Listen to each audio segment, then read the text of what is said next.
MLC का चुनाव जो है हम लोग अपने बलबूते पे लड़ेंगे।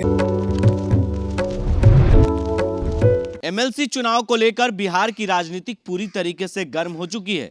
चाहे वो दिल्ली में बैठे तेजस्वी यादव हों या बिहार की बात करें तो एनडीए की गठबंधन हो, तमाम लोगों के अंदर जो अब मतभेद देखने को मिल रहा है। वीआईपी के तरफ से भी तीखा प्रहार शुरू हो गया, तो वहीं हम पार्टी ने भी इशारों इशारों में एक बार फिर भाजपा और जदयू पर हमला किया है।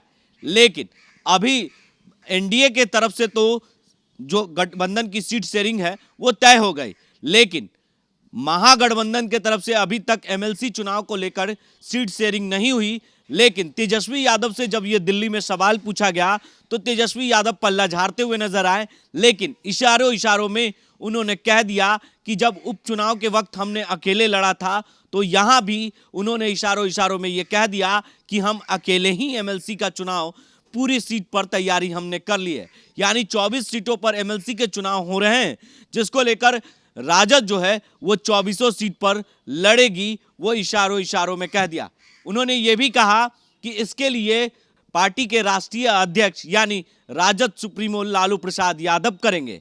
लेकिन तेजस्वी ने इशारा दे दिया है कि इस बार भी एमएलसी चुनाव में कांग्रेस के साथ गठबंधन नहीं होगा। यानी वो गठबंधन अगर करेंगे तो केंद्र में करेंगे, बिहार में नहीं करेंगे। ये इशारा तेजस्वी यादव ने कर दिया है। और क्या कुछ कहा है नेता प्रतिपक्ष तेजस्वी यादव एमएलसी चुनाव को लेकर, वो पहले हम आपको सुनाते हैं। तेजस्वी जी, आखिरी सवाल है कि एमएलसी चुनाव में क्या सच में गठबंधन नहीं होगा कांग्रेस और आरजेडी का, क्योंकि भ्रम न पैदा होना चाहिए, स्पष्ट रूप से चल जाए। नहीं, अब देखेंगे तो राष्ट्र अध्यक्ष ही तय करेंगे। लेकिन आप कह रहे हैं कि आप समय मांगा, हम आए कोई सूचना, हम तो आगे आए। अध्यक्ष बाकायदा कैमरा कह रहे हैं, ऑन द कैमरा कह रहे हैं कि आप लोगों से समय लिया गया, आप लोगों की तरफ से समय नहीं दिया गया उनको मिलने के लिए। हम तो अभी आए, हमको कोई सूचना नहीं है किसको कितनी सीटें बटेंगी, ये तो राष्ट्र अध्यक्ष जी तय करेंगे। लेकिन हम लोगों ने पहले ही हम लोगों का था, हमारी पार्टी का था कि एमएलसी का चुनाव जो है हम लोग अपने बलबूते पे लड़ेंगे।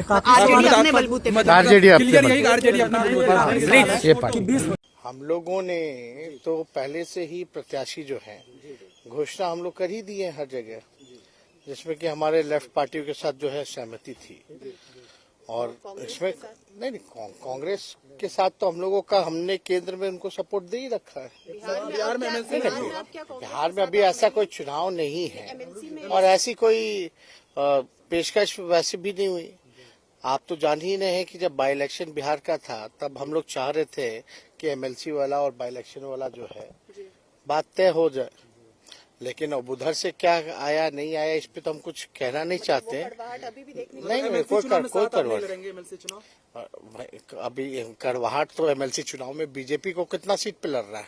13 सीटों पर घोषणा कर दिया। 13 सीटों। नीतीश कुमार जी 11 सीट। तो भाई पहले क्या चल रहा था उन लोगों का?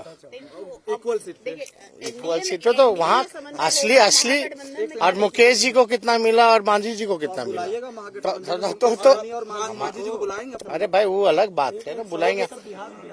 हम लोग का अपना बातचीत है, हम लोग अपना बात किए हैं। हम लोग भी पार्टी जो चाहते हैं कि हम लोग फले फूले।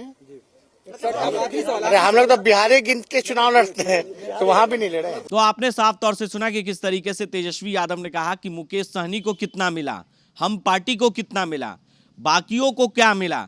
यानी वो उनका यही कहना है कि जब ये दोनों पार्टियों को नहीं मिला तो यानी कांग्रेस को भी कुछ नहीं मिलने वाला। हमने उपचुनाव के वक्त से ही एमएलसी चुनाव की तैयारी कर ली थी और 24 सीट पर अपनी कैंडिडेट को वो खड़ा करेंगे, वो इशारा उन्होंने कर दिया। आगे के लिए अपडेट के लिए आप बने रहें देश डी न्यूज़ के साथ और देखते रहें देश डी न्यूज़।